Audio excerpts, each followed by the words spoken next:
Hello, test. Hi guys, me again. It's Hakan, the lead creature production guy on the Skyblivion team.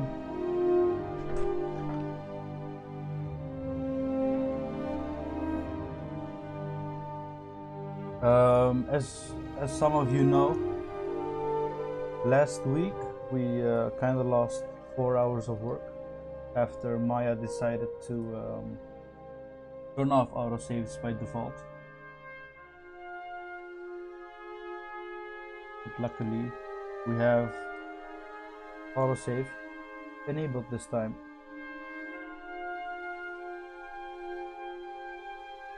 If you want to catch what happened last week and you're curious, you can find the link on YouTube.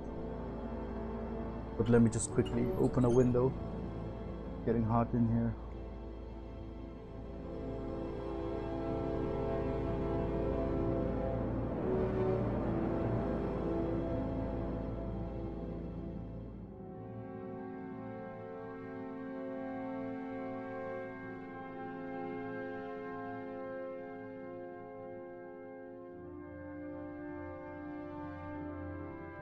Okay, so let's get started.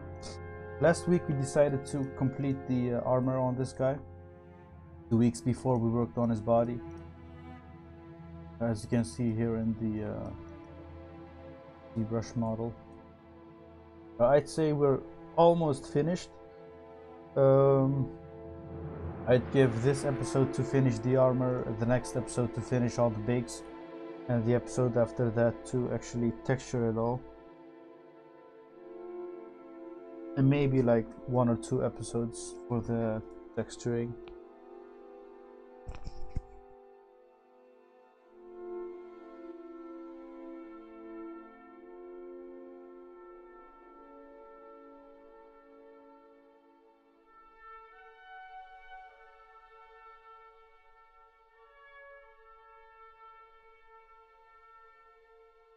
Alright, so let's continue.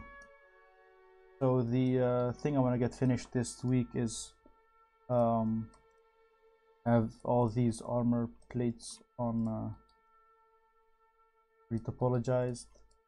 These are all fine, no problem. But yeah, the main issue are like these super dense objects that need some retopology. For the rest, I'm gonna do this. Left arm.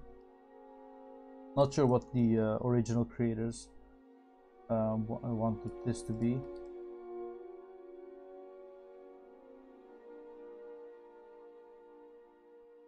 But yeah, this one is clearly a sword. So we're still thinking about, do I want to make a sword or do I want to make a mace as the first iteration on this guy? Since a mace and a sword are going to be made anyway, it's just thinking about which one I should make first. All these chains are retopologized, so I don't have to do that again.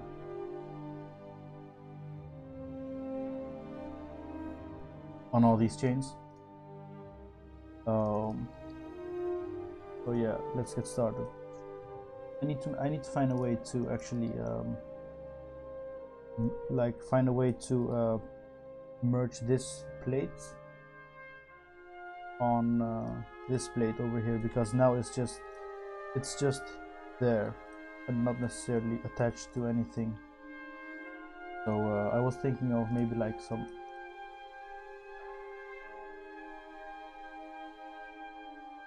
iron spikes or something attached, like punched through, or like bolts, something like that.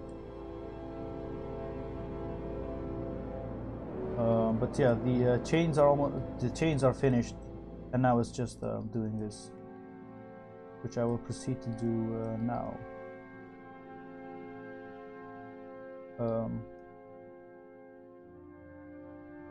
Rotate this so it fits more snugly, like that.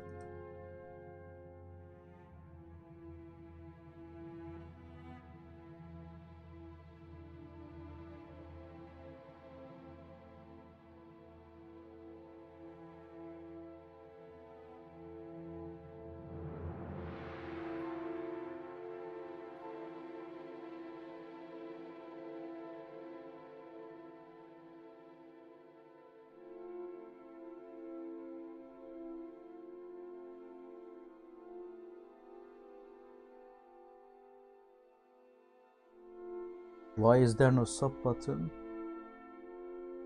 I have no idea.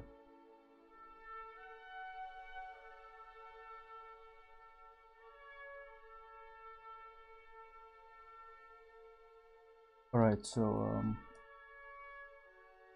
I'm torn between the bolts or spikes.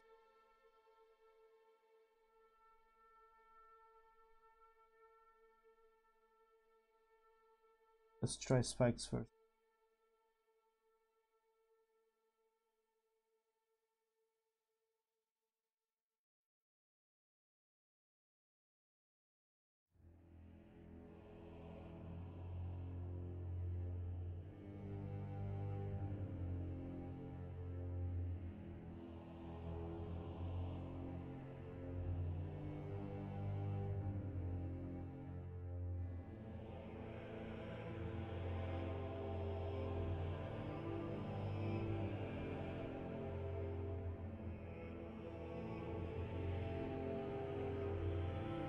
These are just placeholder spikes, by the way. These aren't the actual final model. I'm just placing these to actually see how it'll look compared to the bolts.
Armor plates attached with a great giant nail, like what I'm doing now.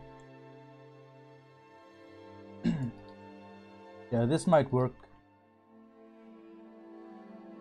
I think it'll be more appropriate for the setting of this guy. Like, he isn't something that's you wouldn't use bolts to actually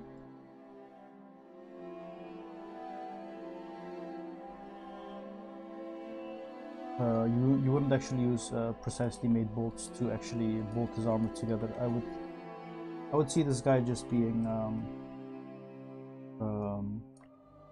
like indeed using these railroad bolts or nails to hold his armor together, something like this.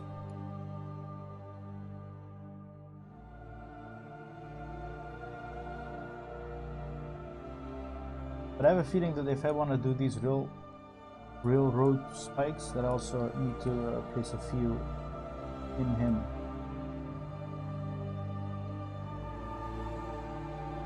Something like that or something.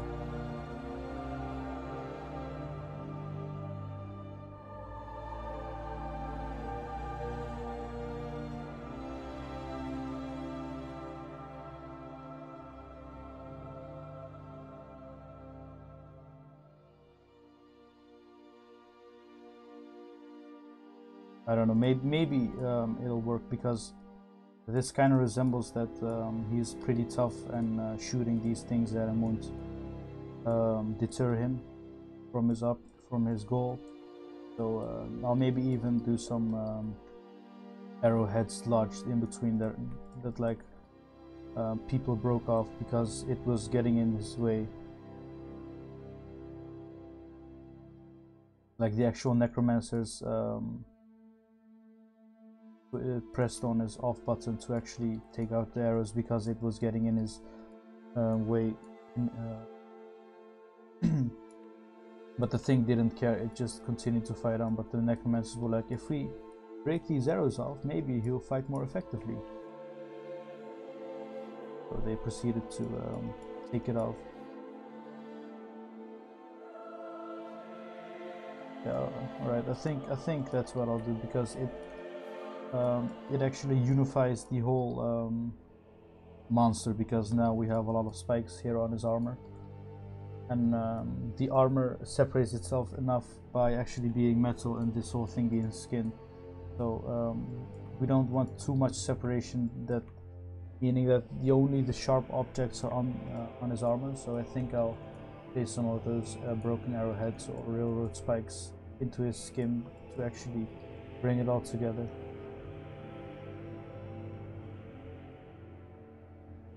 Yeah, seems like a good idea. So now that we did some designing, I think I'm gonna make a railroad spike, but before that,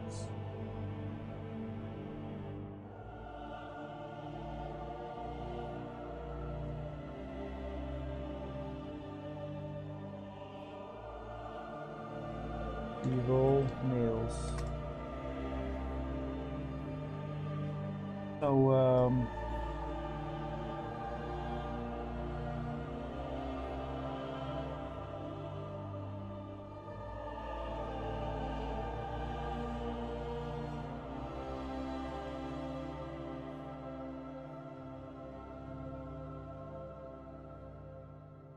let me quickly read through the chat if I missed some questions.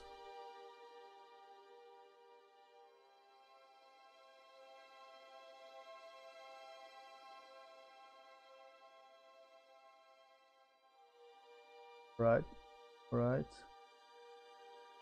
If there are some people watching from YouTube and they're spamming the chat for sending questions, please come over to Twitch and ask them here. The chat on Twitch is pretty calm, while the YouTube chat might be a lot spammy.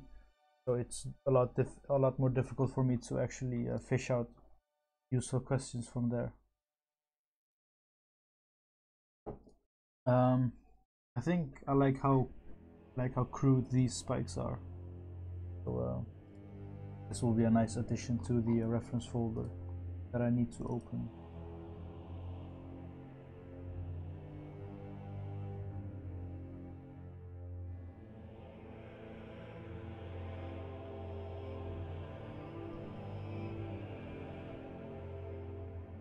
Right. So this is my reference folder in case people didn't know.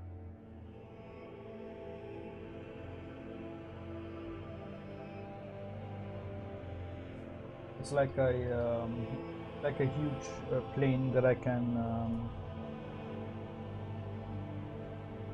put photos on, and it just gets them all in one screen, so I don't have to switch photos. I can just pan or like move around here. For now we want these nails. I think it'll even be like better to make a base in Maya and then quickly hop over to ZBrush to actually give the final touches, and the nail will be done very quickly.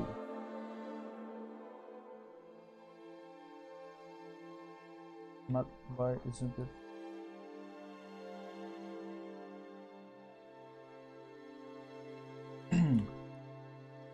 Alright, so what a lot of people get wrong about nails, especially these medieval nails, are that excuse me, is that they also always like make it as sharp as possible, which is actually not very accurate. You want to leave it kind of like blunt, because it doesn't matter how sharp it is. It's supposed to go in wood, and making it like this sharp is actually good enough to good enough for wood. I think I'm gonna add 4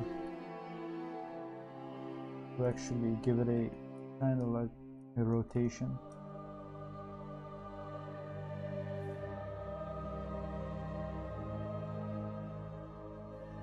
Light bends,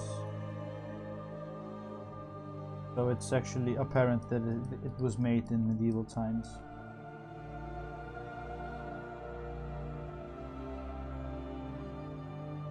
Just extrude the top, and then extrude like these sides.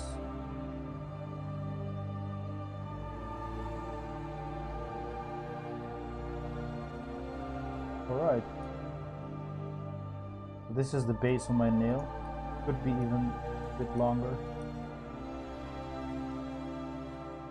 Or instead of like selecting all these things, you can just select some soft selection, bump it up like that, and just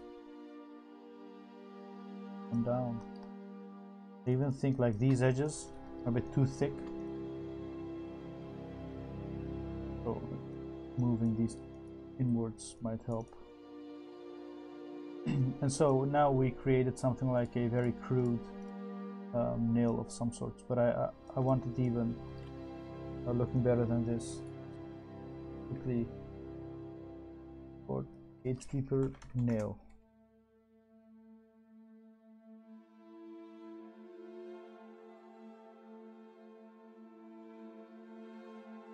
Our hotkeys are playing tricks on us.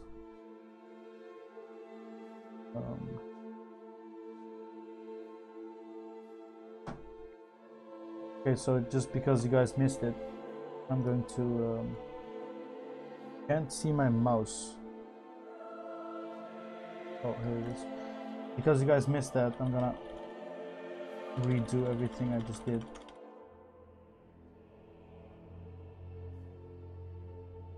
What I basically did is I had a cube and I extruded it down, added some edges over here, and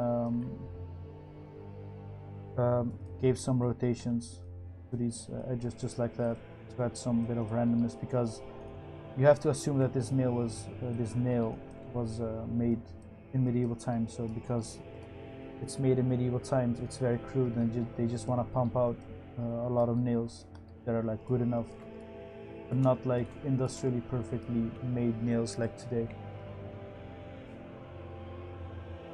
Put this down. Soft select this thing. You can make it even longer.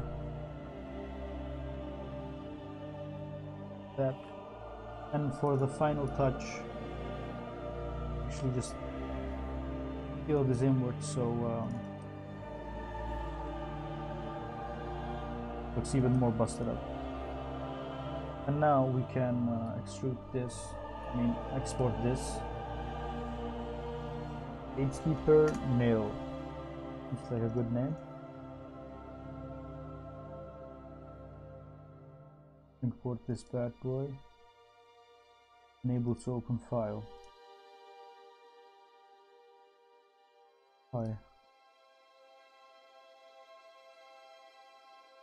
Oh. I think my Maya crashed again for some reason.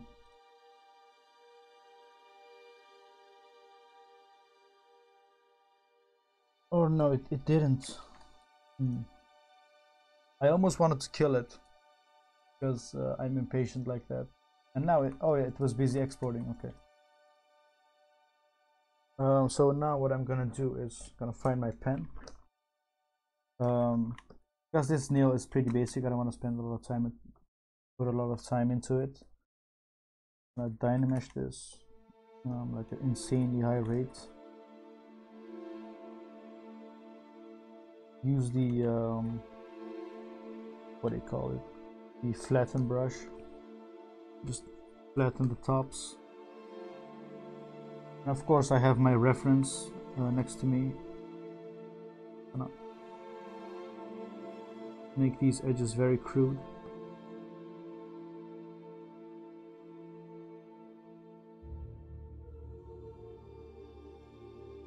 The reason I'm doing this is because this nail is going to be used a lot, and if we have this clearly sculpted skin underneath all these nails while this nail is looking like shit, it won't really look nice or convince the player that like this nail belongs on him.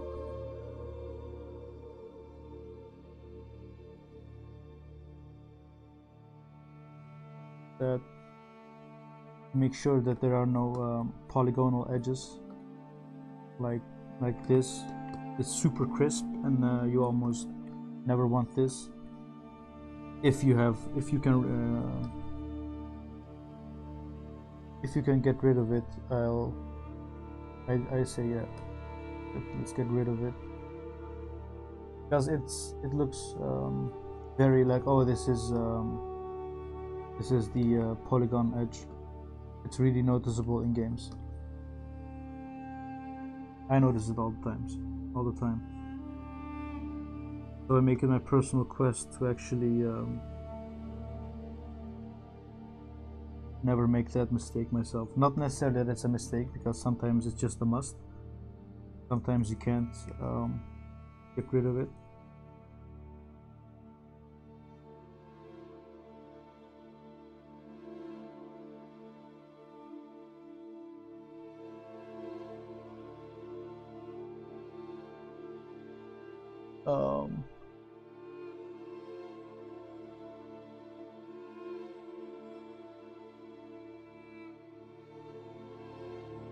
You definitely have to know art to do good modeling. Well, it actually depends. There are like a lot of people that do modeling but can't do necessarily art, and like art itself is a very vague definition. But I'm like thinking that you meant like design. But some people like get into modeling just to model things from a concept. They don't think about the design all the time. They just make sure that the concept that the client provided is turned into a 3D model.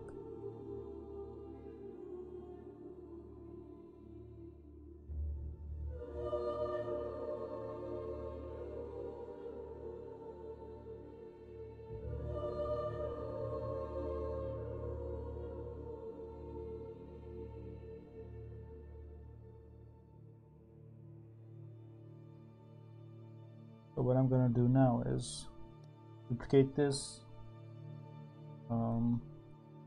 Alright, I'm gonna go way back to here, store this morph target, and then I'm gonna project what's underneath. So we get our old mesh back, but this time I have a morph target in which I can control how sharp these edges are.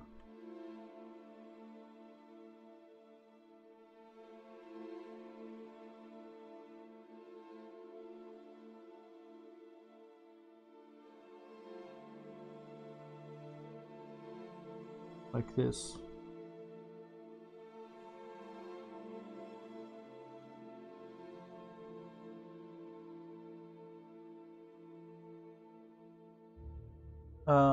Hakan, have you had previous experience with this stuff, or did you teach yourself? I am hoping to attend the University of Utah to learn gaming development, so I am curious to know pretty much anything about anything.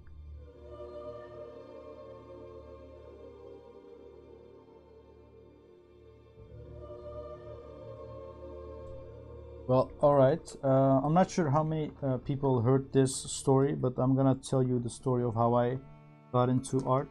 I mean, like 3D art. I'm very reluctant to call things art because a lot of people have very different definitions of what's considered art. So yeah, back in 2012 when I finished middle school, I didn't necessarily know what I wanted to do. I didn't even know like that. I didn't even know that there was like educations that specifically taught you how to make games or things in games.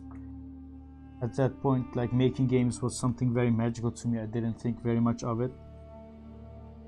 I had this old friend that said like, "Hey man, there's this school that teaches you how to make games and stuff." I was like, "Shit, does that even exist?" So what we do here in the Netherlands is we visit a lot of schools, because the country is so small. It doesn't take a lot of time to actually visit most of the schools compared to other countries. What you do is you visit all these schools and like pick the best school, and most people do visit like a shit ton of schools before they finally decide which school they get into. But I just went to this school where they taught how to make, where they were teaching how to make games, and I was like, holy shit, this is what I wanted to do all my life, my whole life. Because I was always a gamer and I always drew from a very young age, so that worked in my favor. But yeah, so the first week of school, actually, I didn't have a laptop because the laptop I ordered came late, and it was like a few weeks that I was in school without a laptop, and everyone was doing 3D and Photoshop and stuff, and I was just watching and trying to absorb a lot of the most of the information that they were teaching.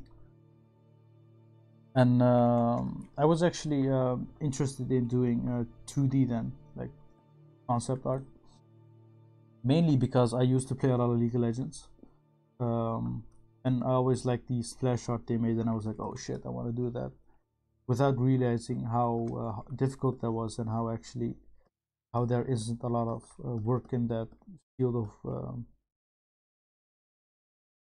like making splash art is very difficult as in getting paid to do splash art, because there are a bunch of people that are good at it, and like, a company won't fire someone that's already good at doing splash art to hire you.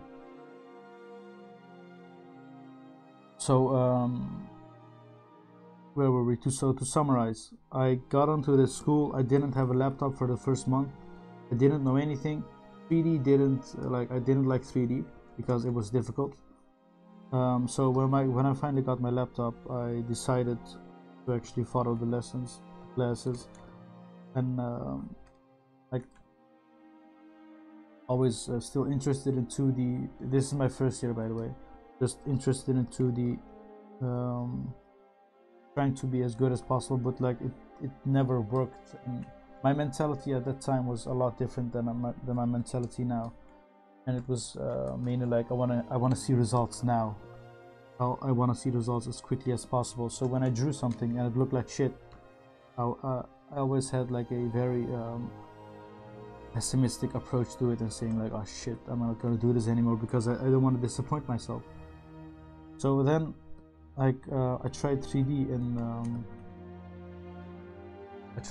in class, and it immediately gave me like a result that I liked, and without realizing, I was a lot more comfortable in 3D than I was actually working on a 2D screen, because I could look around the model and actually see the changes that I was making. I actually saw that how I could get this into the game, and how I could actually like make a block move, or make an eye blink with the materials and animations and stuff. So I started doing a lot more 3D than I did 2D, and because of my interest, I actually did a lot more at home than actually at school, because in second year school started to become redundant, because everything they taught in school was actually easily like searched on the internet. So I didn't really listen a lot to the teachers, only for some minor things that I had issues with.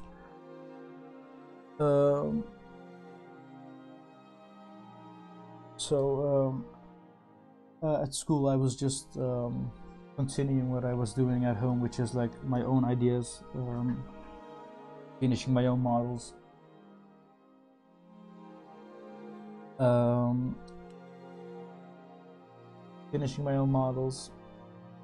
And so yeah, that's actually how I got into 3D. It was like I tried something, it worked out, my interest grew. I googled a lot. For instance, different tutorials about anatomy. In the beginning, actually, I never did anything with sculpting. It was only 3ds Max, and now I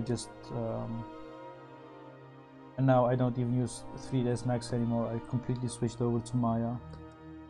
I do ZBrush now. So yeah, you actually never know where you'll end up if you do 3D, because the industry is evolving and there are like a lot of programs coming out that just make your life a lot easier.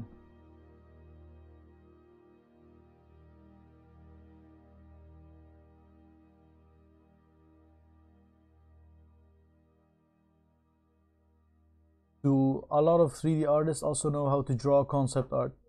I'm not sure.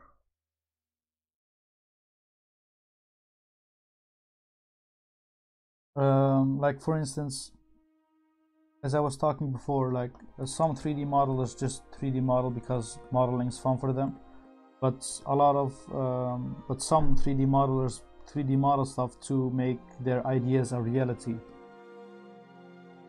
I'd say like people who copy stuff just from concepts and just like make sure that it gets into game don't do a lot of concept art. But people that like do 3D art to actually see their stuff in games, they do a lot of concept art, because I don't know why, but that's like my experience.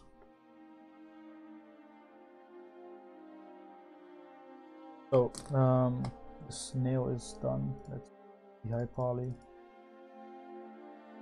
like that. I think I'm even gonna decimate it just so I can retopologize it in Maya.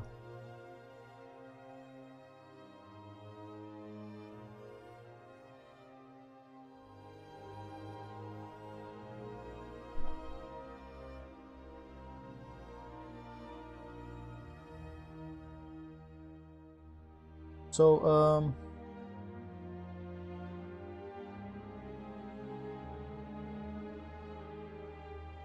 Hell's Bells, that's like my story of how I got to where I am now. The beginning, it was the beginning. Also, like my internship helped a lot. Commitment. Yeah, I'd say commitment is very important. You can't expect results without work. It's not realistic. Oh shit, yeah, we were going to decimate this.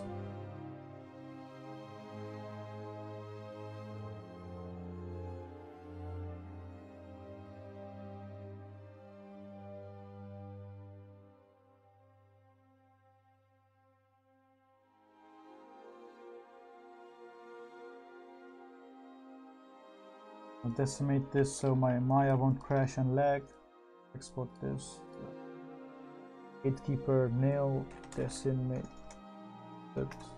Oh yeah, and if you're gonna do 3D stuff, keep your files clean. Like have everything appropriately named. Don't name some things like ASD1 or ASD2. You'll regret it.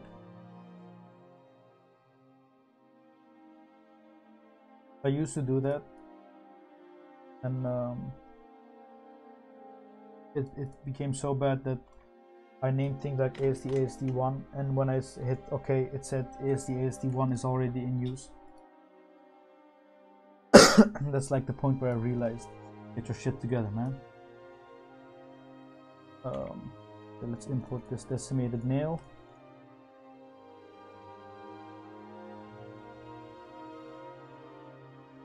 All right.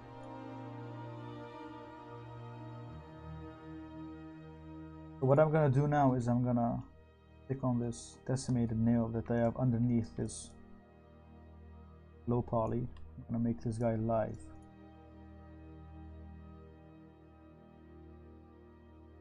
In the game dev industry, is it possible to have a skill set in both programming and art, 3D modeling, etc.? I'm interested in doing a dual degree, but I feel like I'll be forced to one area or another, or the other. It's definitely possible. It's, yeah, as Red Age said, it's more appropriate for indie games because you can like shit out a lot of ideas and games, and it's also a lot more. You have a lot more freedom because you're not dependent on an artist to actually finish his stuff, which can also be like a huge drain on yourself if you have people that don't finish stuff on time. So yeah, as I was saying, now because this thing is live, I can actually select this, move it on this thing.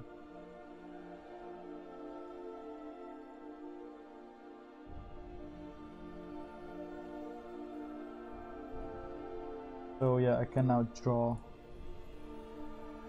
topology.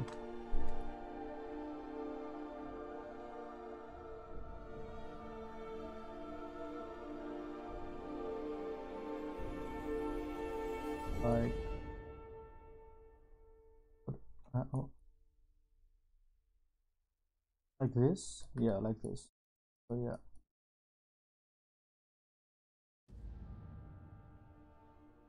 It's actually easier if I just delete this whole thing. Just start drawing on this thing. So I'm gonna hide everything else.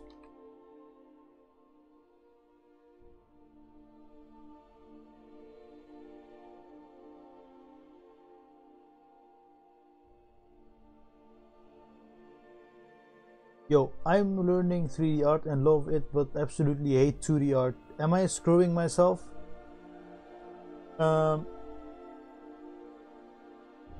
I don't think you are, but I think to some degree you are screwing yourself. I mean, if you hate something, I'd say like don't force it on yourself unless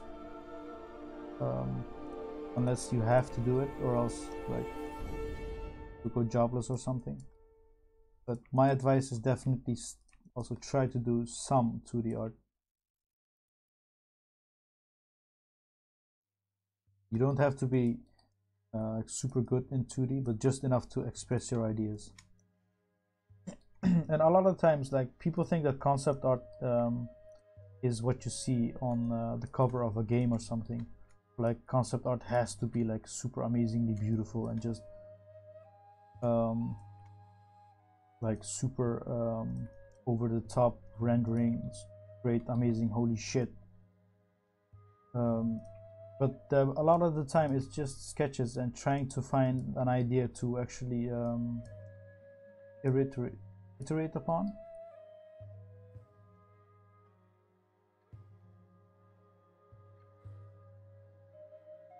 And because, for instance, if I say Gatekeeper, you have a very different imagination of a gatekeeper than I have. And to actually make sure that we're on the same page, we make concept art. That's like excuse me. That's actually the reason why a lot of people do concept art, or why like concept art is needed, just so everyone knows, okay, so this is how it's gonna look.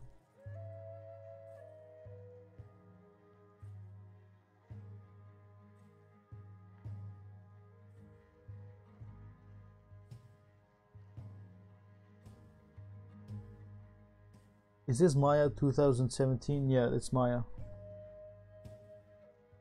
Maya.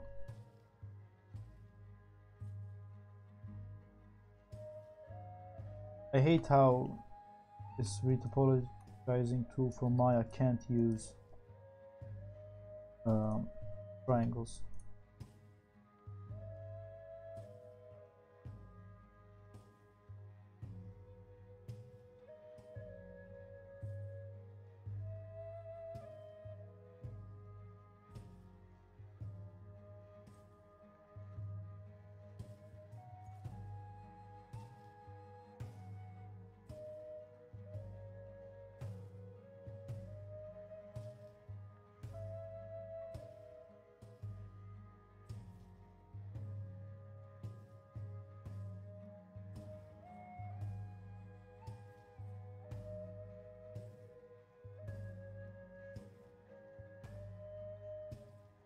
Is there a general preference with Maya over Blender? Yeah, I'd say Maya is preferred over Blender.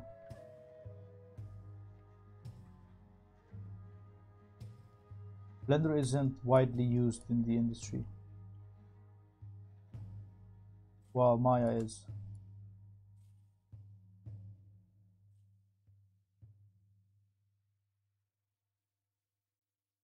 Topology. I can't take this. I'm gonna do this stuff in the ultimate topology program, Topogun.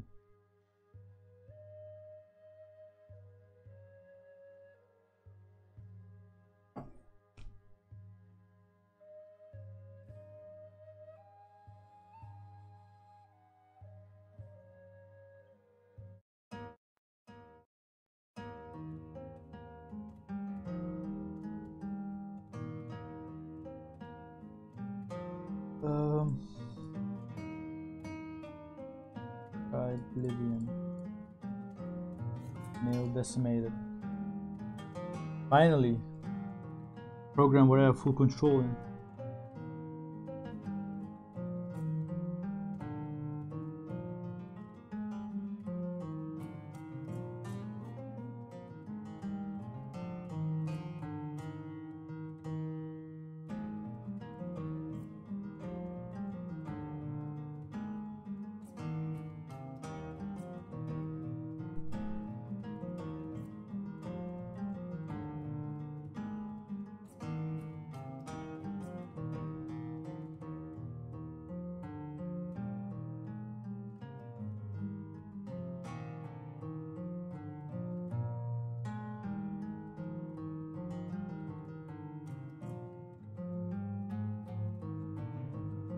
Is Maya easier or does it have better tools?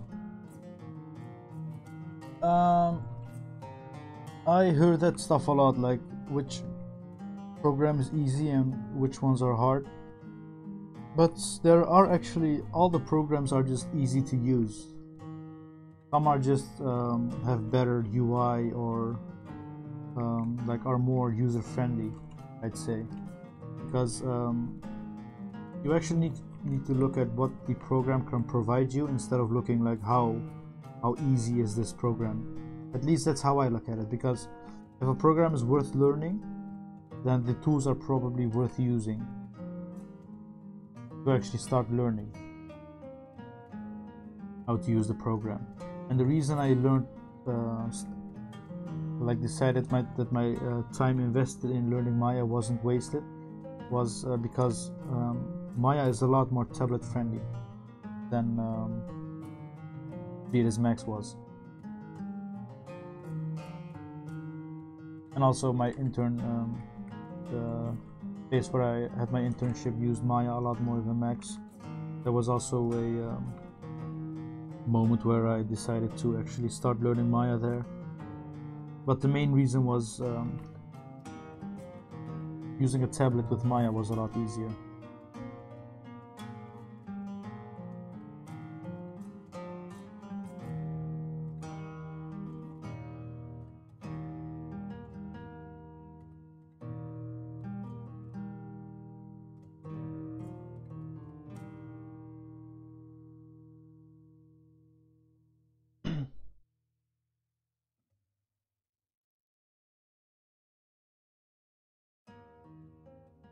Are you actually working in the industry? At the moment, yes. as freelance at the moment, yes. But where I'm from, I live in the Netherlands. My parents are Turkish.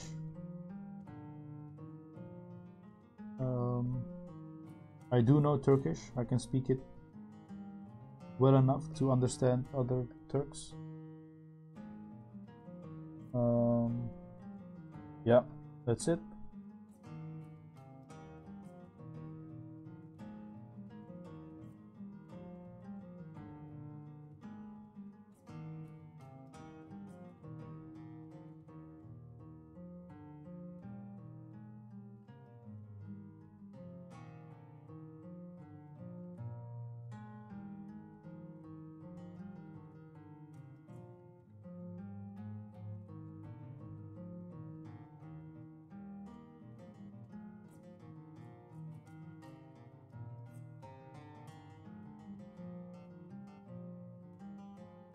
Aren't the tri-faces going to be a problem?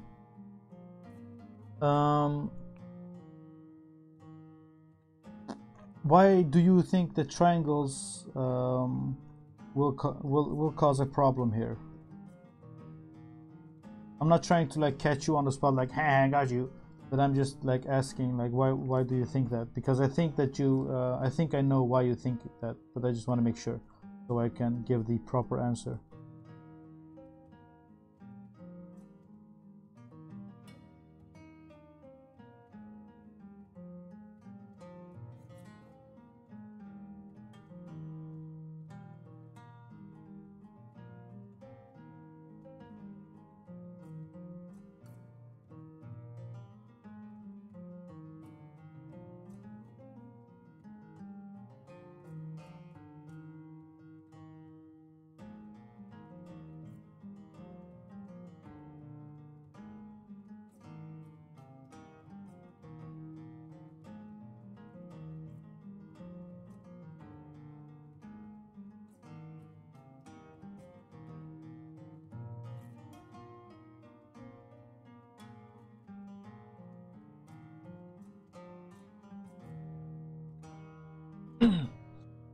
Alright, so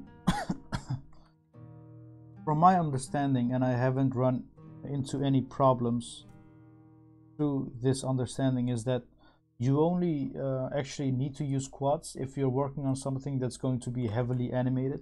For instance, faces, arms or legs or something, because quads respond a lot better to actually animation than triangles that do. And so with an inanimate object like we have here, a nail, which isn't going to be animated, it having all quads doesn't actually benefit us, except that it uses up more time. So me being super quick about this topology process and just not caring how much triangles I use, it doesn't actually hurt me, it only benefits me instead of using quads, because this is a lot quicker than actually looking at all the possible methods of to retopologize this so everything is a quad. So only use all quads if you're certain that it's needed for animation.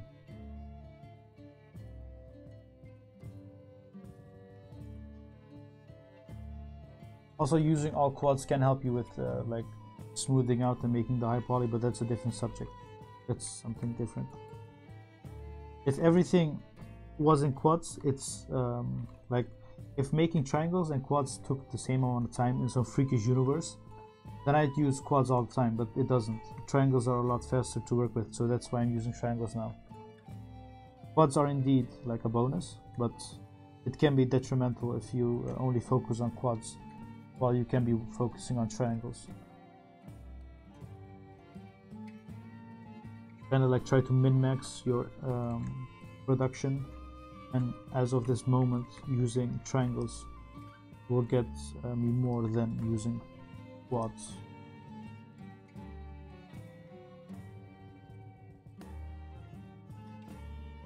The reason that the Gatekeeper, the original one we opened, has all triangles is because the engine that it used like all the computer engines eventually make it all triangles, and the reason that like we are supposed to make quads even though it all eventually goes to triangles is because you can control control quads. It's also the reason why n-gons are a big no-no, because everything in a game engine turns to triangles. A n-gon will turn itself into a bunch of triangles without you having control over them, so you can have very messy results.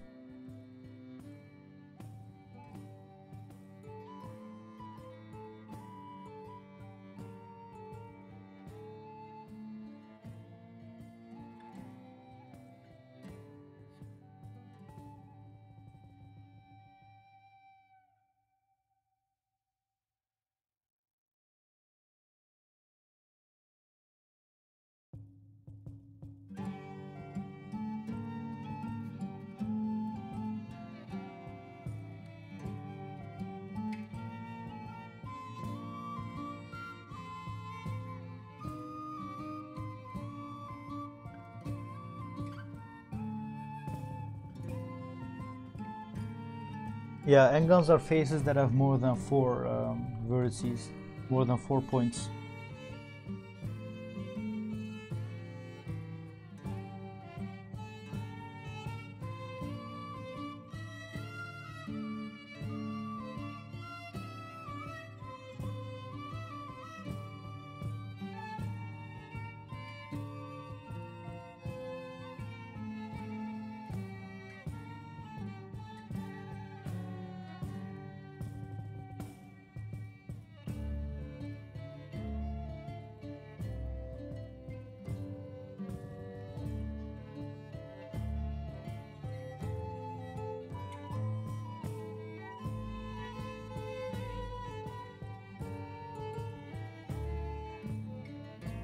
Almost done with this nail, so I can actually start placing it on top of the on top of our guy.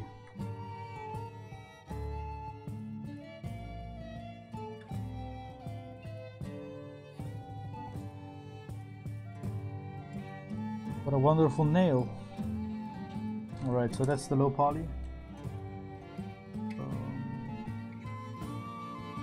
We save the scene as an object. Find Skyblivion again. Like the one thing that I hate about all 3D programs is that this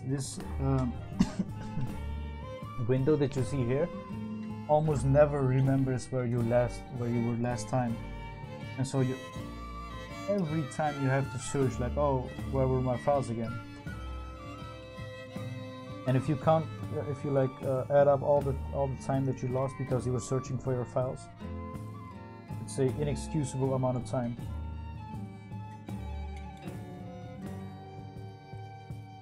So now we can go live. Okay. Import nail again. So now we have this low poly nail, which we still have to unwrap.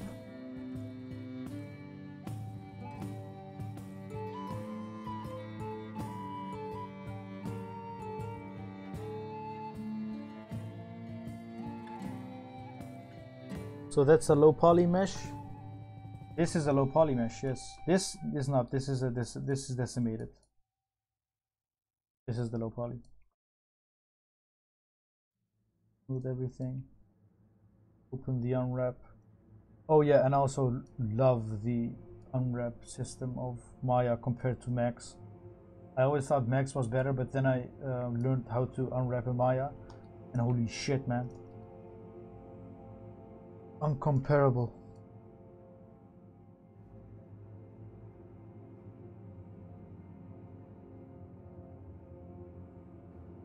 So much easier. But for instance, this, like, okay, look how fast this will be.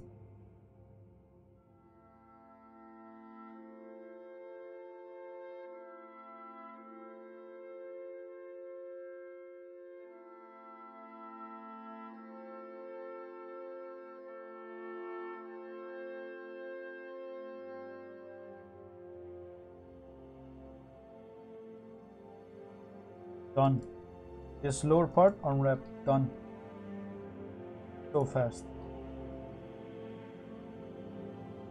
Now this top part, select it, unfold.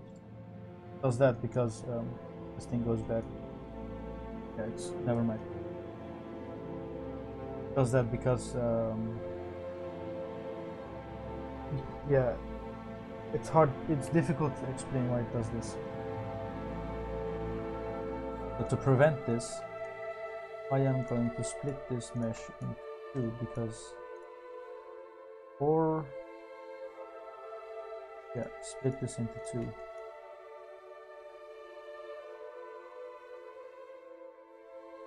This cut again. This unfold, unfold, unfold again. Now we have this nail unwrapped. And what an unwrap basically is, it's like paper mache over the model that has it. Paper mache over the model with the textures on it.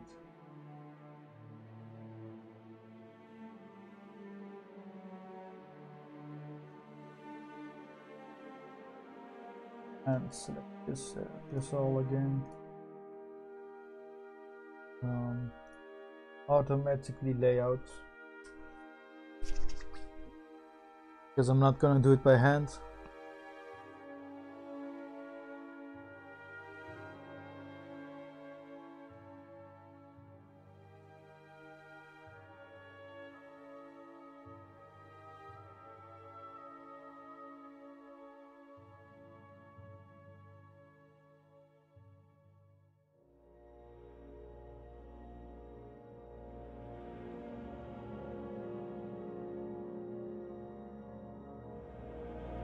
Okay, so now we have this nail. This will be our mother nail. We will center this on our world. This decimated one can go.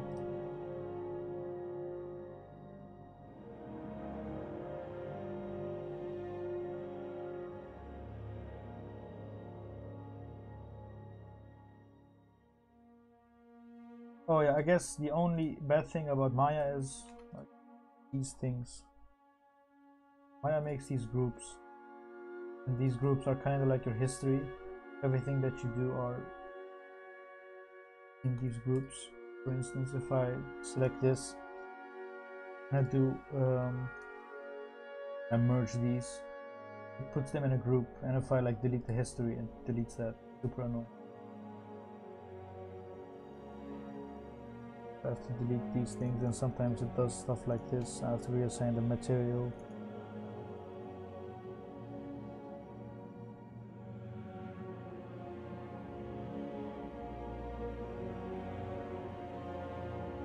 So as I was saying, this is our mother nail, which means that if I export this thing from ZBrush, this high poly nail, let's do that now. High poly nail. If I want to bake this, then this low poly is already in the correct position. So what I'm gonna do now is I'm gonna Control D, duplicate this. I'm gonna hide this one. This one will stay there. I'm gonna use this to actually place on top of the model.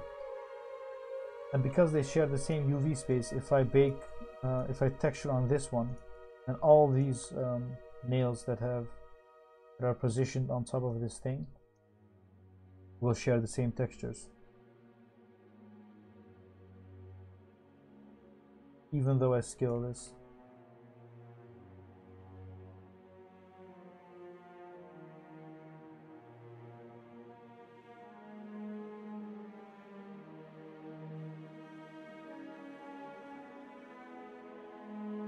I'm not sure if that was actually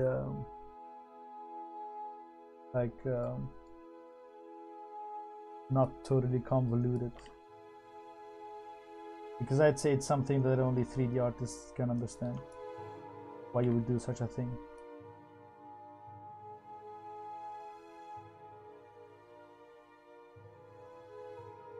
And yeah, as you can see, using these nails is a lot better than using shitty square nails.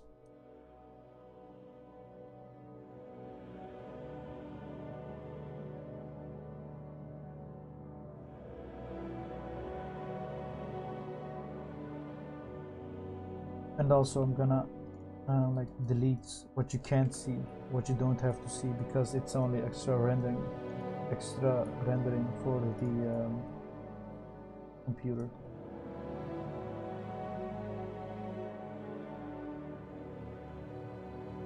Like that.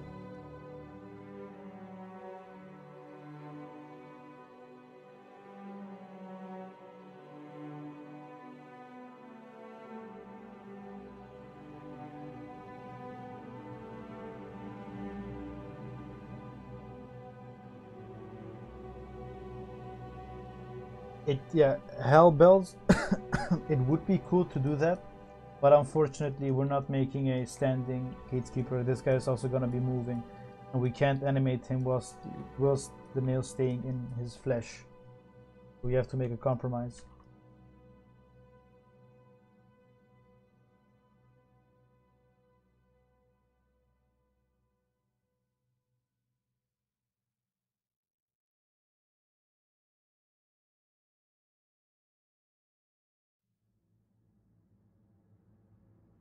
That right.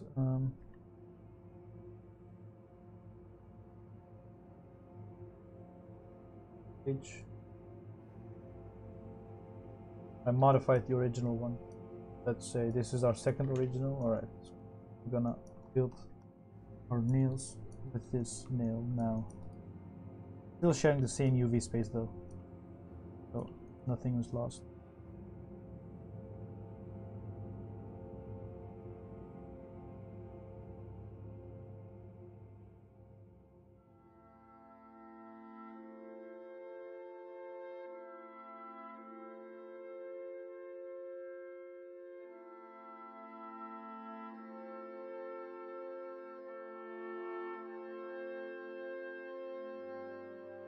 How long did it take to model the Gatekeeper?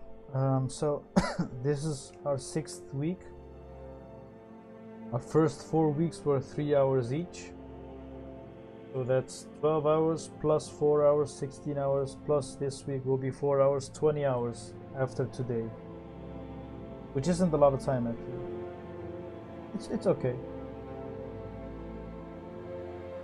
For something as huge and epic as the Gatekeeper, it's certainly like a reasonable time.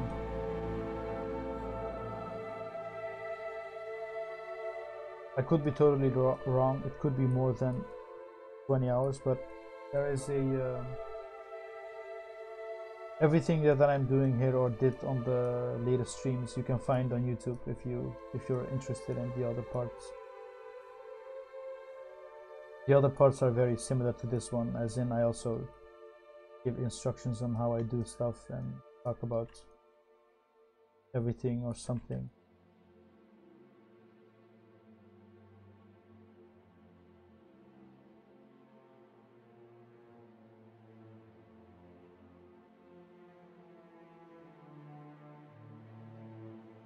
There were like a lot of guys saying like, oh, is he still working on the game, on the Gatekeeper, or still working on the Gatekeeper? I get that all the time, or a lot. But I wouldn't feel right about myself rushing any part of production. Because, in the beginning, the design part took very long. And that's like the foundation. And if you rush your foundation, your whole building will collapse, which you wouldn't want.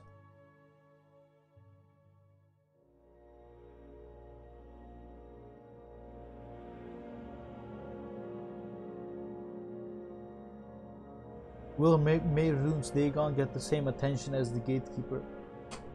I don't know, man. You gonna do Dagon Hakan? Yes, I'm gonna do Mehrunes Dagon with my head on it.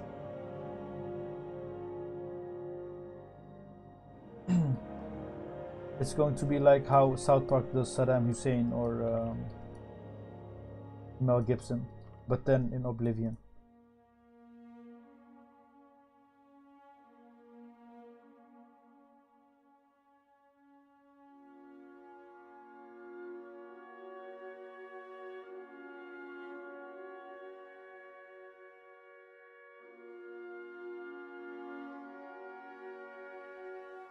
Right, so now we have the nails in place of the armor. Now I'd say it's time to retopologize the armor. Yeah, let's retopologize the armor.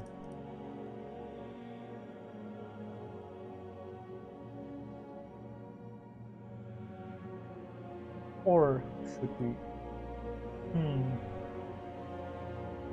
I'm not sure what I can do with this part of his arm. Because in the original this was a huge chunk of metal. I don't think that would fit our guy this time.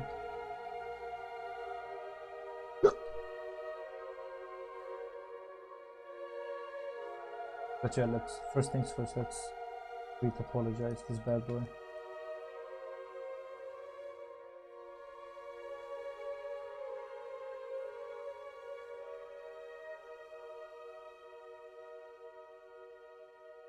I think I'm gonna separate it into two separate objects, the frontal armor and this part of his armor, just to make it easy on myself. This Gatekeeper, frontal armor, animated.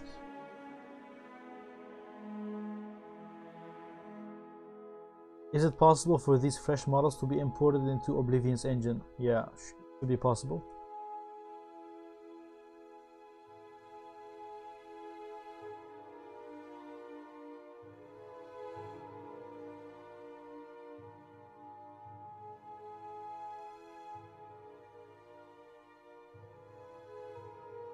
So much work going into this Gatekeeper, looking sick. Thanks, man. Appreciate it.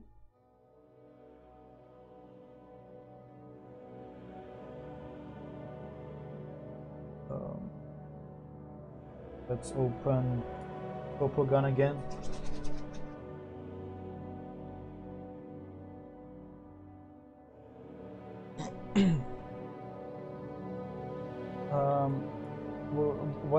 What I'm doing now is pretty stupid. Although I'm gonna retopologize this piece of armor. It's doing this so early is stupid because say if this design doesn't work and I have to change it, which means that I lost all the hours I put in retopologizing. But I'm gonna continue anyway because I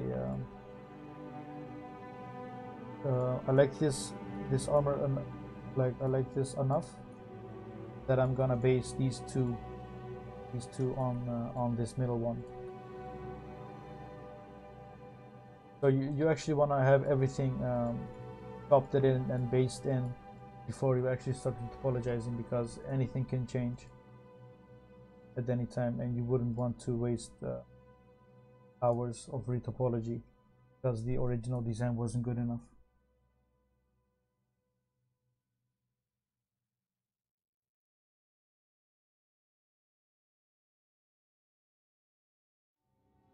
Oblivion, Gatekeeper.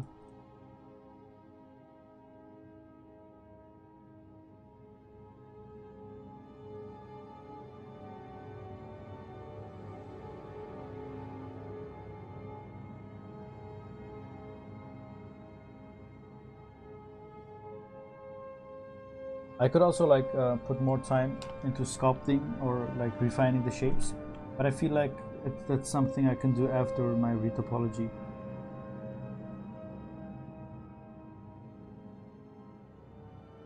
So where do we start?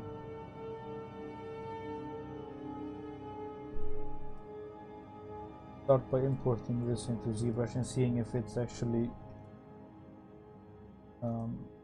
mirrored. And as you can see, the middle part jiggling, isn't. If I hit mirror and weld, should make this. Now we can retopologize.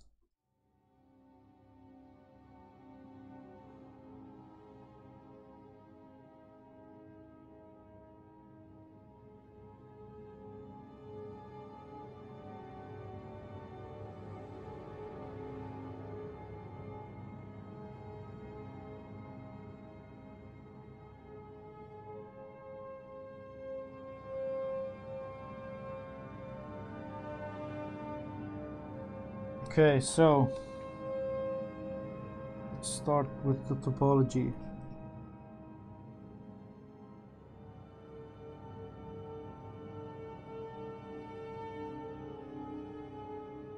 And also, this piece of armor is going to stay as static as possible. So it doesn't need to consist of all.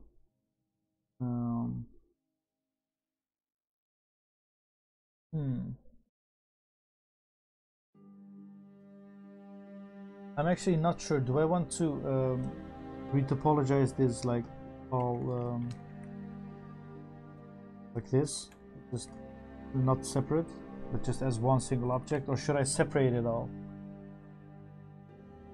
Or should I invest more time into making like sure that there aren't holes like this?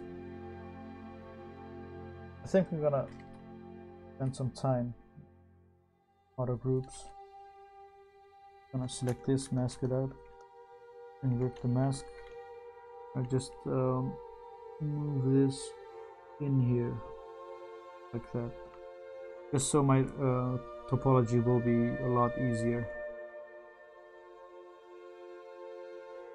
I need to change the material because I can't see here because of the shadows.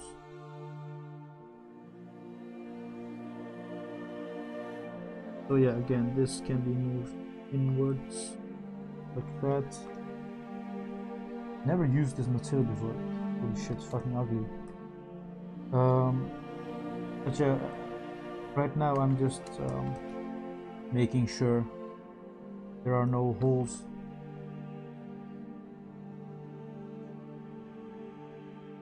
Like that, like small caverns. Want that pressed against the armor.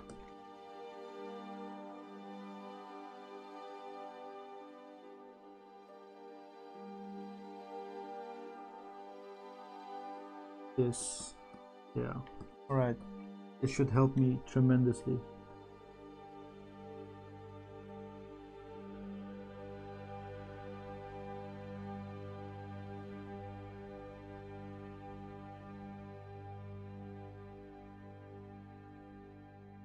Wouldn't it be more efficient to do it as one whole object? It would be efficient, but like very minuscule. The impact would be very minuscule because I would be saving the faces behind here. And if you're thinking, oh well, wouldn't it be more objects for in the game engine? No, because this whole object will be one object when I export it, so it doesn't matter how many elements they are, as long as it's one object when exporting. Change the material to actually see what's going on.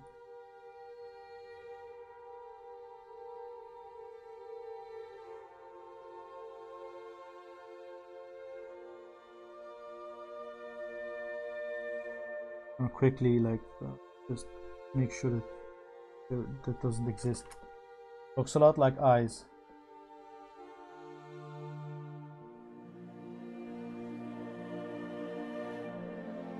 I think I'm gonna even like flatten this out.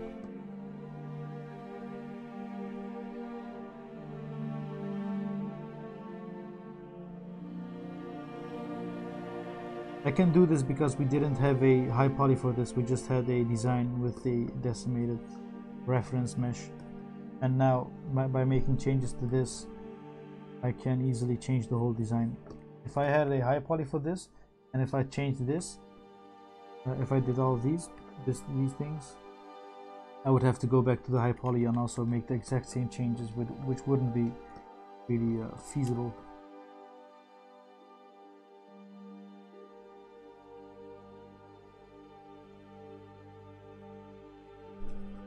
These things like that. Alright, so now we can export this again. Frontal armor decimated. Alright, back to this program. So now quickly show up. So we had this hole there, which would cause problems because I want that to actually close. Reference. Let's go. I have to do this all the time. Shit. Alright, so now that's closed. Now the topology will go a lot easier.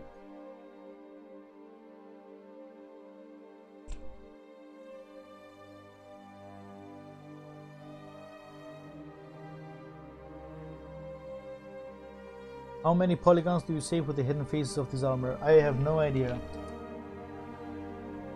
But it's only a few.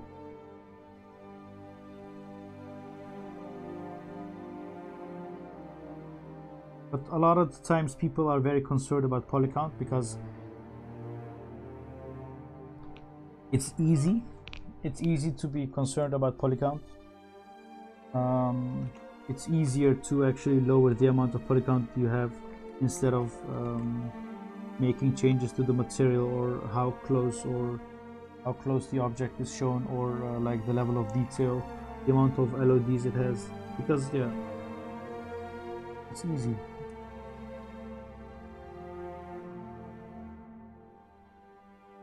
I don't really care that much about poly count. Just a nuisance.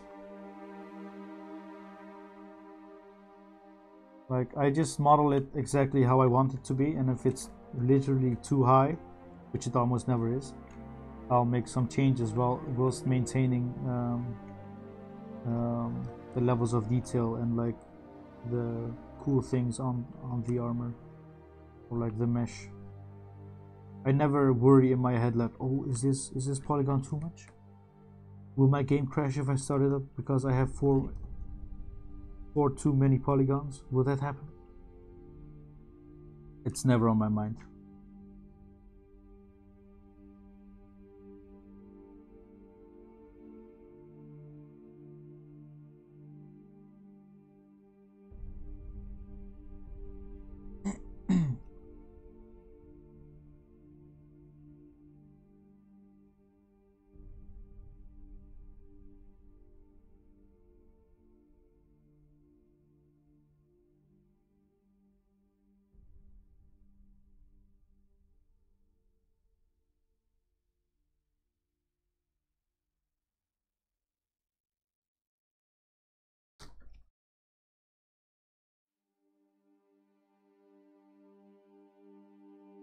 Do you ever save work like the nail to use in later projects?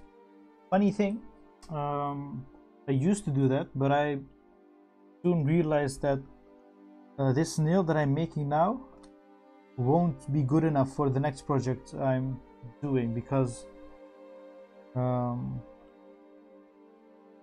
always want a lot more. Like, if I did this nail now and it looked good, my next nail has to be better. So I probably won't be using it in next projects.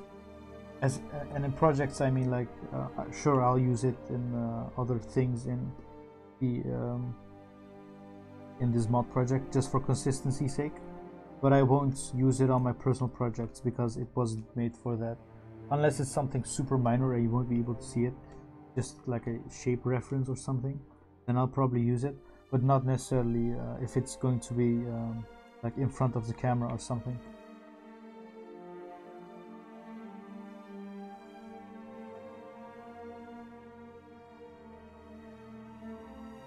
Oh yeah, you can also relax with this program, which is the best thing ever.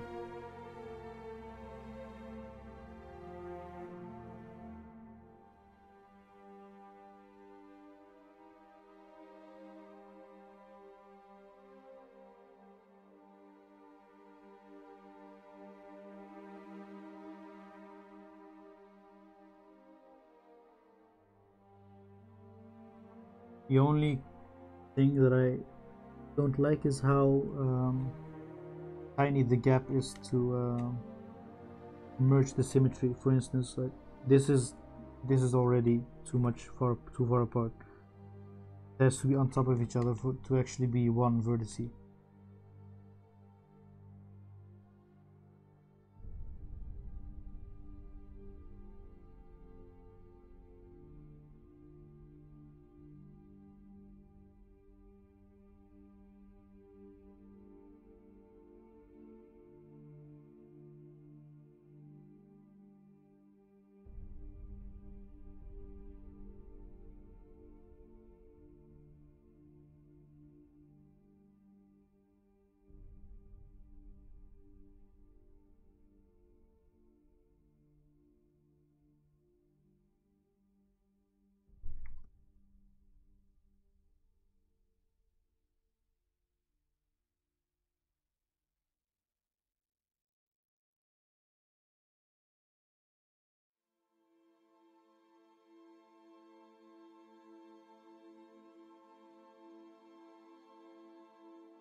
Also, the cool thing with this program is you can extrude stuff like that. I don't have to go do all of that shit again. I can just easily do this.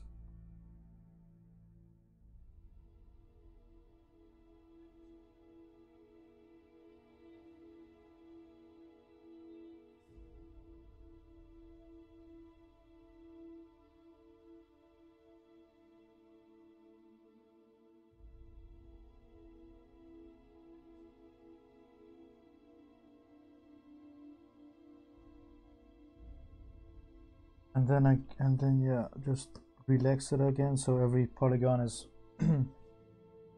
placed somewhere, placed more efficiently.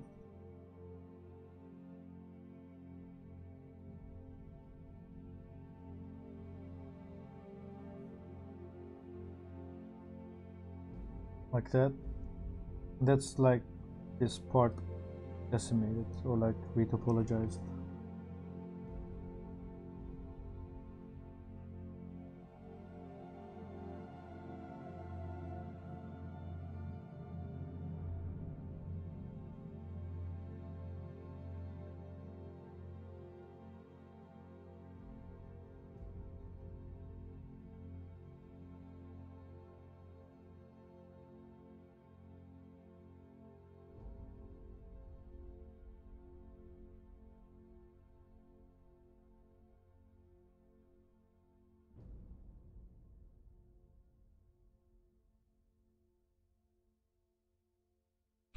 Yeah, the extruding thing is extremely useful.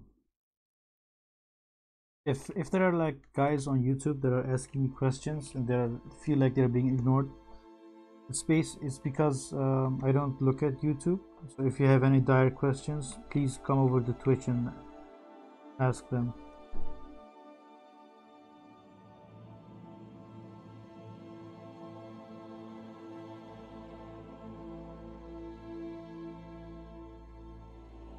I think I'm gonna just go to options, like symmetry options,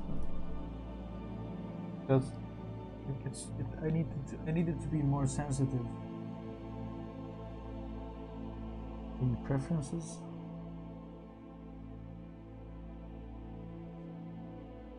symmetry snap. There we go. Fucking 20. Let's go. Done. And now it snaps all the way from here. All right, perfect.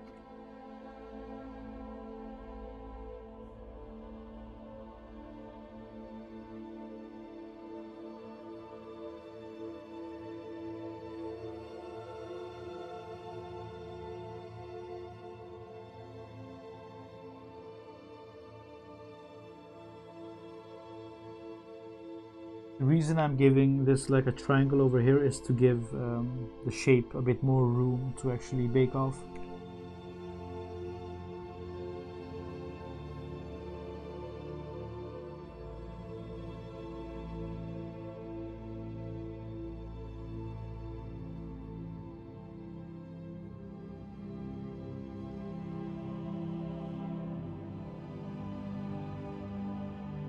Almost like the hardest part done, because they're just literally it's like trying to repair something in a very tight corner or like in a hole somewhere, and I need to like get in dirty and just retopologize this from here.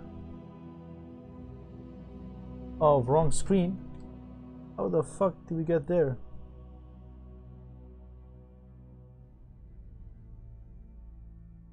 Oh, right, because I typed in 20. Right, so I think I'm gonna change the hotkeys.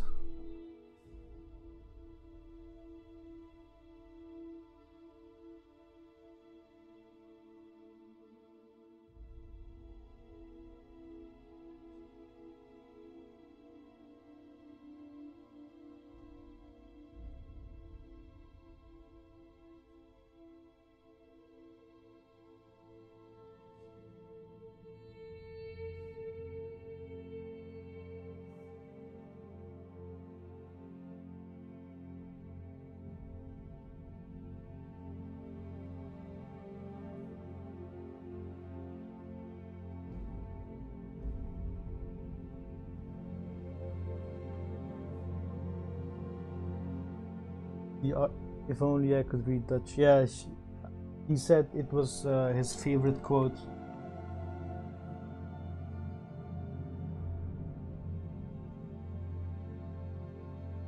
So nothing like saying like, ah, look at this shitter.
Won't extrude.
Will you be using the troll models from Skyrim, or will there be new models for the Skyblivion trolls?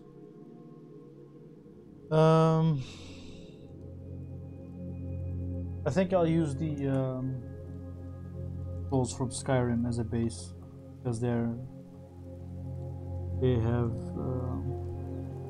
look better or have better proportions than the ones in Oblivion.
I finished this part off quickly because you can easily see it because it's pressed on the belly of the beast.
There is something over here that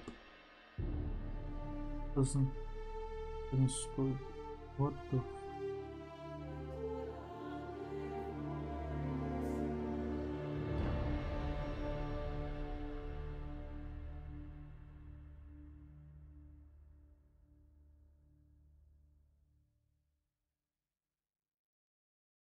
And sometimes it does stuff like that, where it'll just sneakily make an extra edge.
Oh, didn't realize it, but we're almost done. Retopologizing this.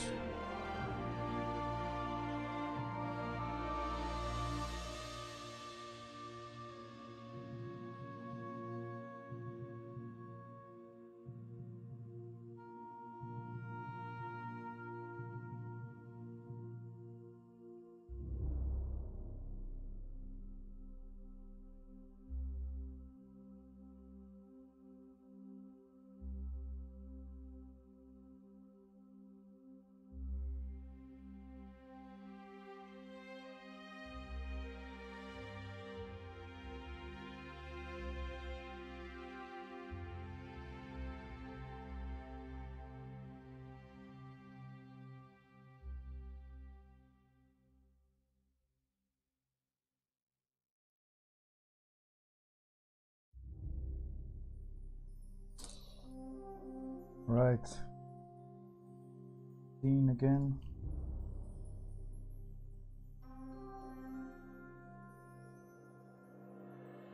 No, those aren't holes in the mesh. Those are just things that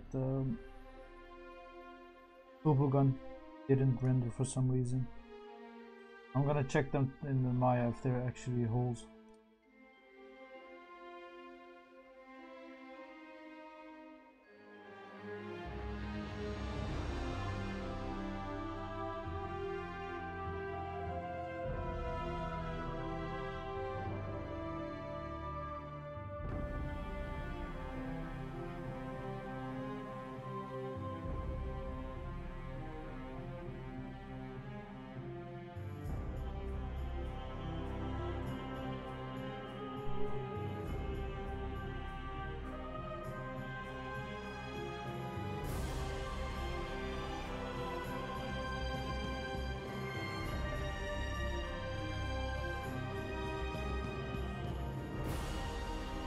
I can immediately see some errors.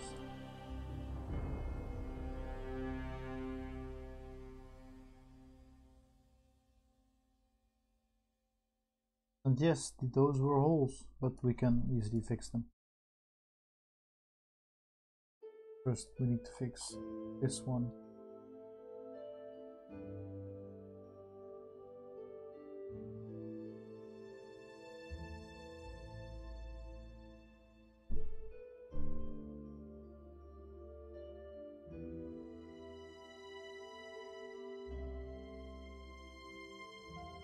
Yep.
Oh, I get it. They're flipped for some reason.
Not even sure why I'm doing that, but okay.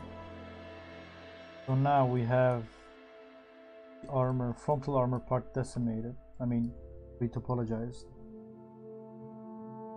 Now we need to do the back part.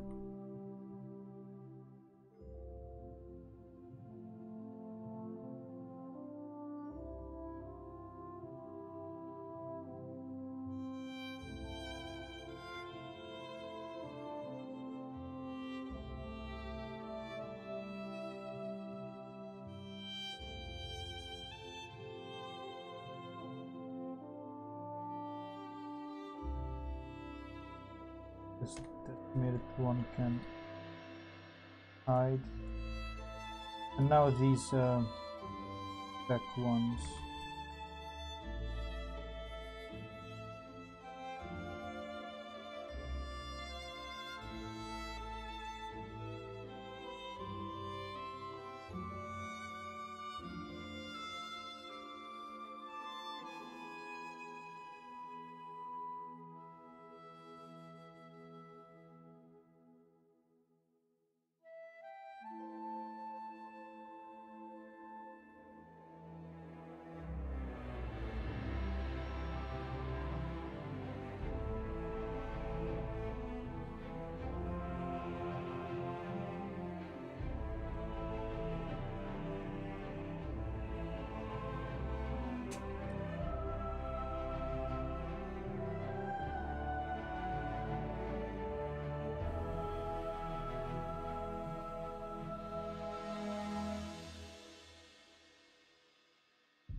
Pretty quiet on the stream.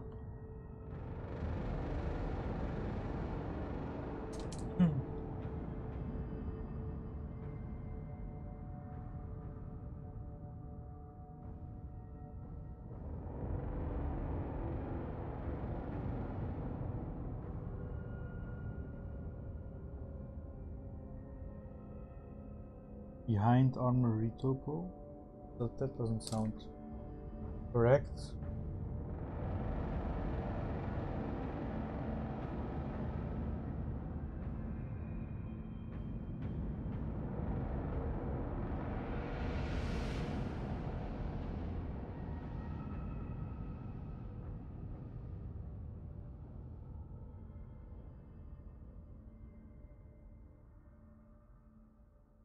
Yes, I am very focused.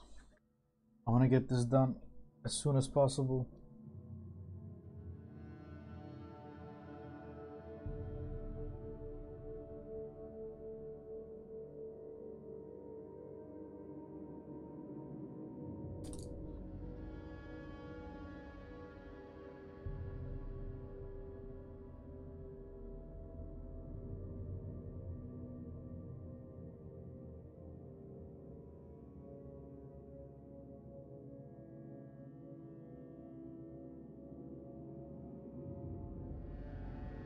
Great, now that you know Great, now that you know to model, you should consider helping the community to build Half-Life 2 Episode 3 since we have the legit script. You mean you want me to help out?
Yes, this is how polygons are made.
Okay guys, so we finally have the full armor. Finally.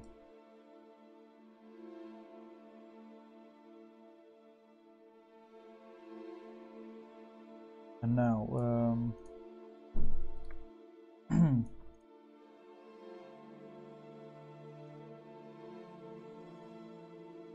gonna quickly look over and see if I can spot any major that are wrong.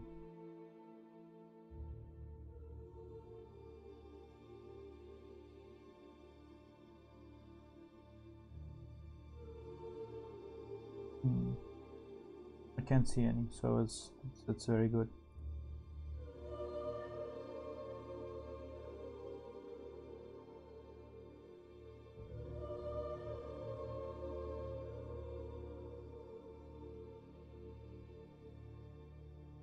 But yeah, I think that this doing this whole thing was today's stream, like doing the nail, the armor.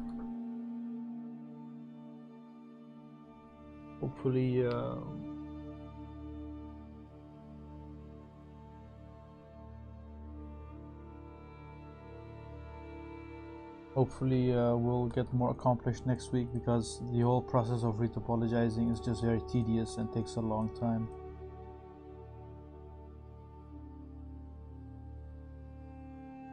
Yeah.